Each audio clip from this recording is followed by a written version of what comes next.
Alors barbarie ou socialiste, c'est évidemment un écho à socialisme ou barbarie, qui est d'abord une formule de Rosa Luxembourg, mais qui était aussi le nom d'un mouvement intellectuel qui a été dans les années 60-70, avec entre autres Claude Lefort, assez proche de la revue Esprit. Alors socialisme ou barbarie, ça voulait dire qu'on avait une sorte de conscience que le socialisme était évident. Le socialisme était à ce moment-là, pour ces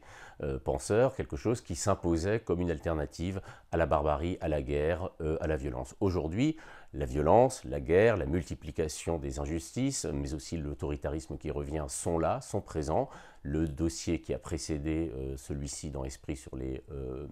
convergences des haines l'a beaucoup étudié. Aujourd'hui, nous sommes malheureusement plus conscients de la barbarie que de l'alternative socialiste. Et il nous a semblé important de montrer, même évidemment en ajustant cette formule au présent, qu'il y a dans le socialisme encore des possibilités d'alternatives à la barbarie politique qui vient et qui a pour principal titre nationalisme. Le mot socialisme a perdu beaucoup de sa valeur après évidemment l'échec, et plus que l'échec, la tragédie du socialisme réel ou communisme, et aussi l'échec de la social-démocratie, en particulier dans l'Europe scandinave. Alors nous, il nous a semblé que réfléchir à ce que c'est que le socialisme, à ce qu'il pourrait être aussi dans l'avenir, c'est-à-dire à cette idée qu'au fond on envisage ensemble la société et le politique et l'État, on ne sépare pas, je dirais, ce qui relève du social de ce qui relève de la citoyenneté. C'est aussi une manière de nommer positivement la gauche, de la déterminer un peu plus, parler de socialisme et montrer que c'est aussi une manière de s'opposer à la barbarie qui vient.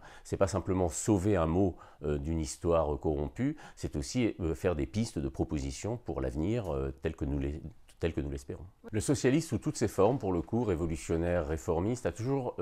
affirmé que la connaissance qu'a la société d'elle-même, le savoir social que nous avons sur nous-mêmes, participait aussi de la transformation de la société. Et au fond, la barbarie qui vient, ou qui nous menace, c'est aussi une barbarie de l'ignorance, de la post-vérité, du refus de se comprendre soi-même, de l'absence de réflexivité. Et donc, remettre le mot socialisme dans le jeu, c'est aussi remettre cette idée que la manière dont nous pensons, dont nous réfléchissons nos actions dans le monde social, est une manière aussi de nous émanciper. Le socialisme qu'on essaie de mettre en valeur dans ce dossier, c'est pas celui des kolkhozes, c'est pas celui de la froideur et de l'hiver, c'est aussi une manière de penser la politique ou d'aborder la politique avec un projet politique éventuellement joyeux qui simplement affirme, c'est ça le mot socialisme, qu'il y a davantage dans la socialisation, dans la possibilité du partage, dans la possibilité éventuellement même du commun d'ailleurs, il y a davantage de joie, de plaisir que dans la cupidité et l'individualisme forcené.